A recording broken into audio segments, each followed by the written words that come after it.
Uh, we have been saying that yes, generally in your writing you should write in the active voice, not on the passive. But we use the passive voice, especially when we are writing the fiction story, for example, because the passive voice gives some kind of suspense, may grab your reader attention because he is looking for the door of the action all the time.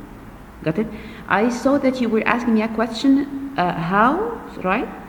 How to change it? Change the passive voice that doesn't have a door to how to change the passive voice that doesn't have a door and to active voice. Yes, you like for example, the sandwich was eaten, right? Yes. We have a problem here. We can't change this sentence. Why? Because I don't have the door, which I will start my active sentence with. The door, which is the object in this sentence, will be the subject in the active sentence, right? Yeah. Yes. Suppose I said So yes. what can do? No, we can't. We can't just transfer this into active sentence. Otherwise, you add a door for it by someone. By someone. I can add a door and then change it to active voice. Yes. Here, yes, I give you the scenarios in which you might want to use the passive voice. Why it is important to use the passive voice? I told you mainly or basically you have to use the active one. But when to use the passive one, we need to use the passive one if we need to emphasize the recipient of the action. I mean, the recipient of the action is more important for me than the doer of the action himself. Or sometimes because you don't know who is the doer of the action, is not mentioned, or he is a general person, not mentioned in names. So here in these cases, you can use the passive voice in your writing. Yes, if the doer of the action is irrelevant or unimportant for you. Right, let's go to another one. This is an example. Yusuf, are you still there? Just to give me a hint, because I can go back to the chat room. Good, thank you. Most people believe that the Declaration of Independence was signed on July 4th, but this is not actually the case. Okay, have you seen this sentence? Can you read it? Suppose that you are writing an essay about the Declaration of Independence, and you come up with this sentence. Okay. Fine. Okay. Let's separate them again. Most people believe that the Declaration of Independence was signed on July 4th of July, but this is not actually the case. Great. Let's separate this sentence and try to figure out its grammatical parts. Do you know what I mean? I mean to find where the subject, where the object, where the verb, is it where the active part, do you have passive part or not, and so on. Okay. Most people believe that the Declaration of Independence was signed on 4th of July. This is the verb to be. Signed, the past participle. Was after the independence. Was signed? To be. Was signed, okay. Signed the past participle.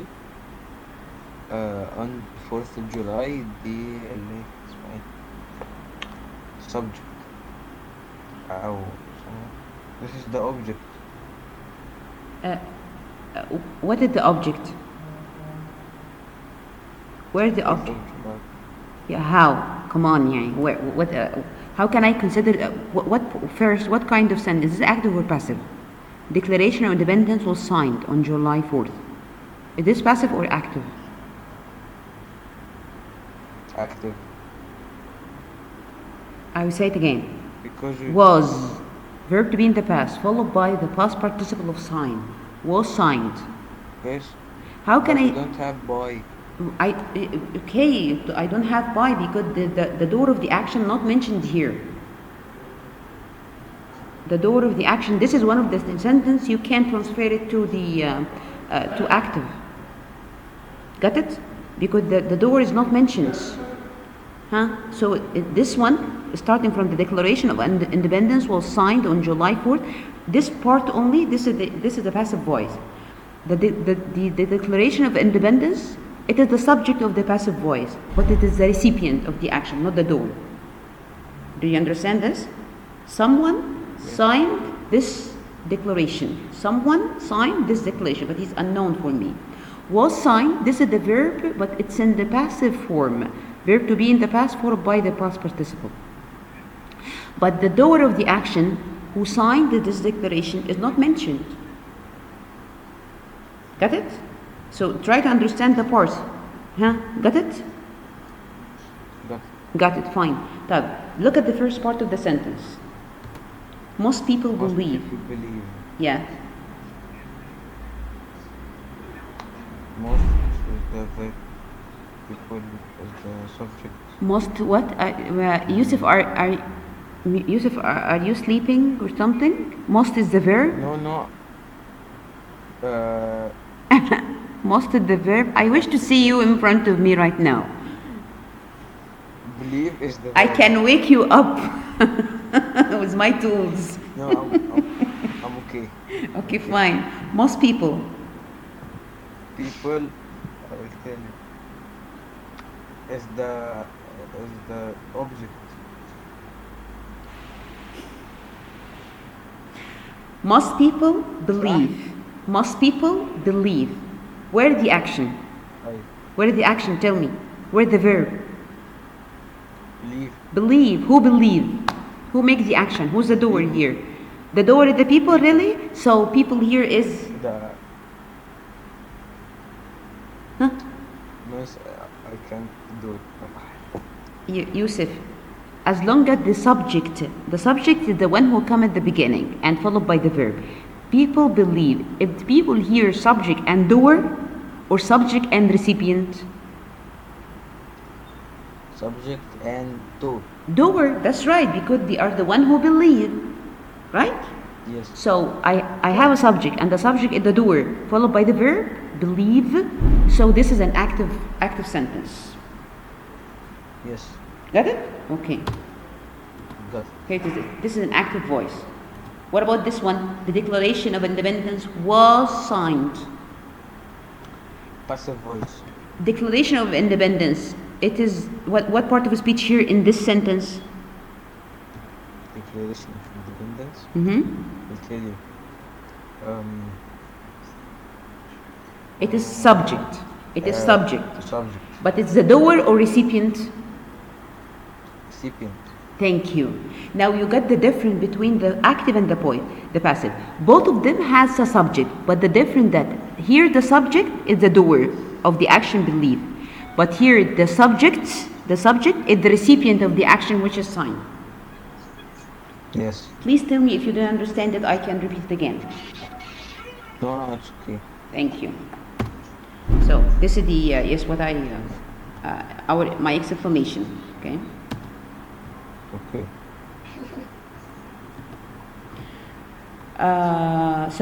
Yes. Why? If you ask me a question, why he didn't mention here the object, which is the doer? Why he didn't say was signed by X?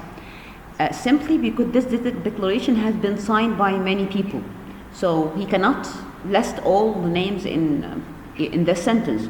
That's why he mentioned it without mentioning the object which is the doer. Got it?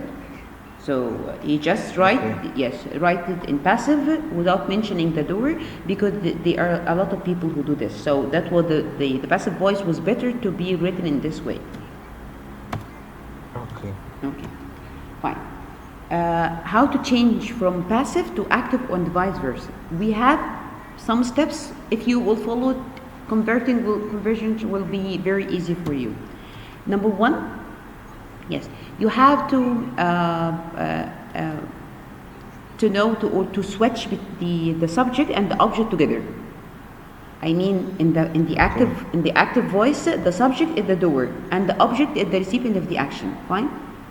So you have to switch their position to bring the object to be the subject at the beginning and put the subject as the object at the end. I lost you, I know, but I will show you the sentence right now. In the passive voice, yes, we will go in the other way. Yes, the subject will be the object, and the object will be the subject. It means that the recipient will be the subject will be the recipient will be the object, and the object who is the doer will be the subject and the doer. I know that I lost you, but I show you the sentence now. Here's an example. Look at this. She created a travel blog. She created a travel blog. This one is an active. Why? Because the subject is she. She. And is she the doer or the recipient? The door. The doer, yes, not the doer. Doer. She, because the one who makes the action of creation or creating, she created a travel blog. So she is the subject, and she's the doer. Created is the verb. A travel blog, this is the object, and the object here is recipient or doer. What?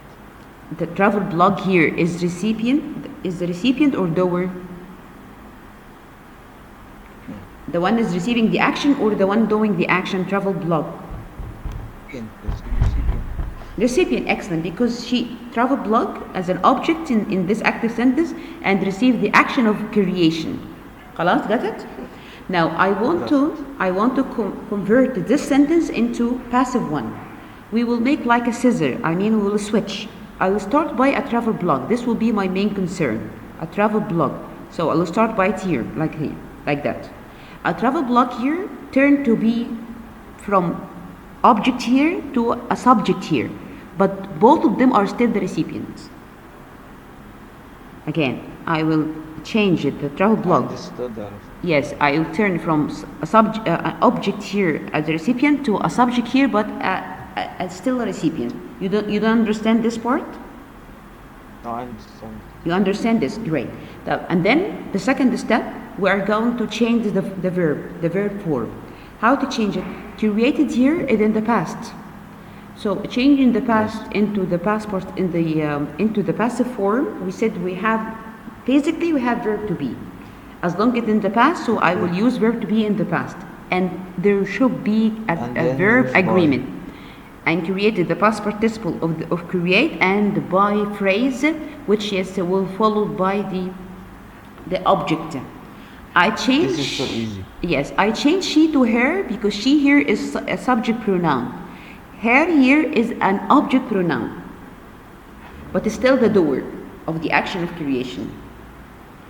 You have to take care of something that verb to be should agree with the subject that it precedes. A travel blog, maybe if this plural, it should be where or are. It is singular, was or is. So yes, this is the analysis where we have said another one also here. Yes, note that the verb which began with this the simple past has been converted into its past participle here to be form. That here created, it moved to verb to be in the past followed by the past participle. Great. To sum up how to convert it from active to passive voice, this is what you must do. Number one, you have to switch the position of the subject and the object. So the original object is now the subject and the original subject is now the object. So this is the scissor that we have done. So easy. Great. The second one, we have to add the word by before the new object. By Ahmed, by Yusuf, by Wala, by someone. And convert with the verb. The verb, if it is in the past, whether we have the past, we have the present. I show you the table after this show. But what's important is verb to be followed by the past participle. This is my basic. Okay. If we want to convert from passive to active, yes, again we will switch to the position of the subject and the object. And we will delete the word by. We don't need it. Now I'm going from passive to active. So I don't need the word by. I will delete it and I will convert to be and the past participle to the verb according to the tense. Okay. What's tricky? The tricky part. Yes. The tricky part in conversion is the verb, the tense that you, yes, the verb and the tense is the thing that you have to take care of it, because it is a little bit tricky. And in the same time, you have to keep the tense of the sentence. The present should be kept in present, the past should be kept in the past, and the future is the future. So this is the a little bit like example for the conversion is done. Excuse me, miss, but can you repeat the last part? The Yes, tricky part. yes, the tricky part is the verb. I'm still here. I'm still in this part. The tricky part in the conversion from active to passive and the passive to active is the verb. The verb is the tricky part. To convert the verb from active form to passive form, or from to passive form to active form. Yani here, for example, is done is in the active form, the passive form. In what tense? Present. Its active form will be do or does. Is are being done? This is a passive form. In what tense? Present continuous.